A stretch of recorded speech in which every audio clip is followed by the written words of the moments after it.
দেশটাকে গিলে খেয়ে এখন ডিবি কার্যালয়ে ডিম থেরাপি নিচ্ছেন সালমান এফ রহমান ও তার বন্ধু সাবেক আইনমন্ত্রী আনিসুল হক।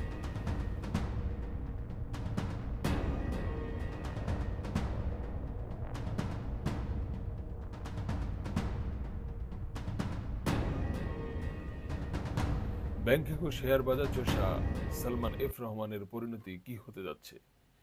এই সেই ব্যক্তি যে প্লেনের বিজনেস ক্লাস ছাড়া যাতায়াত করত না, আজ সে কেন লুঙ্গি পরিহিত অবস্থায়? কোথায় পালাচ্ছিল সে? কোথায় পালাচ্ছিল সে? 12 দেশের মুদ্রা নিয়ে? আর কেনই বা তাকে নৌবাহিনী রশি দিয়ে গ্রামের চোরের মতো হাত বেঁধে রেখেছিল?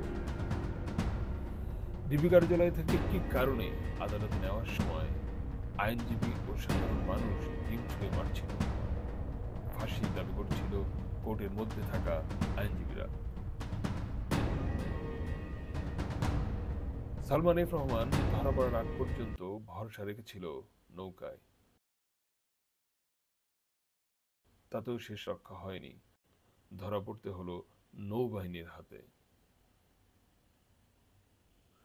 সাবেক প্রধানমন্ত্রী শেখ হাসিনার অন্যতম বিশ্বস্ত উপদেষ্টা ছিলেন সালমান এফ রহমান, যিনি মন্ত্রী পদমর্যাদায় ছিলেন।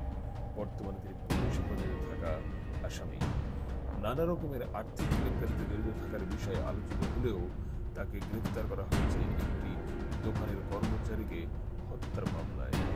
শেয়ার বাজার ও ব্যাংকিং খাতে কেলেঙ্কারির মূল হোতা একজন হিসেবে সালমান এফ রহমানের নাম গত 15 বছর ধরে বরাবরই আলোচনায় ছিল।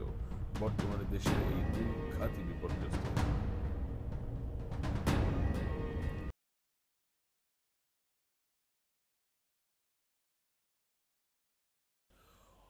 অনেকেই সালমান এফ রহমানকে বাংলাদেশের ঋণ খেলাপির জনক হিসেবে আখ্যা দিয়ে থাকেন। সালমান দোহারের সংসদ সদস্য এবং বেক্সিমকো গ্রুপের ভাইস চেয়ারম্যান ছিলেন। তিনি আইএফআইসি ব্যাংকের চেয়ারম্যানও। এছাড়া অনেক ব্যবসায়ী সমিতির গুরুত্বপূর্ণ পদেও তিনি অধিষ্ঠিত।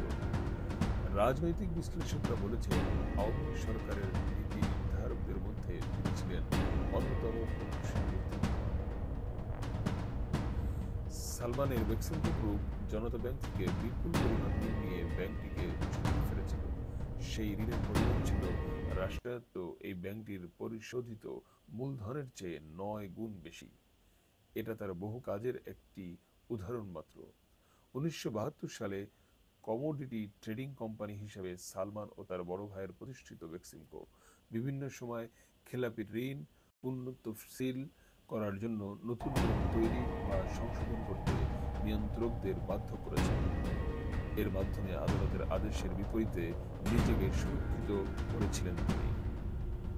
1972 সালে কমোডিটি ট্রেডিং কোম্পানি হিসেবে সালমান ও তার বড় ভাইয়ের প্রতিষ্ঠিত বেক্সিমকো বিভিন্ন সময় খেলাপি ঋণ পুনঃতফসিল করার জন্য নতুন নিয়ম তৈরি বা সংশোধন করতে নিয়ন্ত্রকদের বাধ্য করেছেন। এর মাধ্যমে আদালতের আদেশের বিপরীতে নিজেকে সুরক্ষিত করেছিলেন তিনি।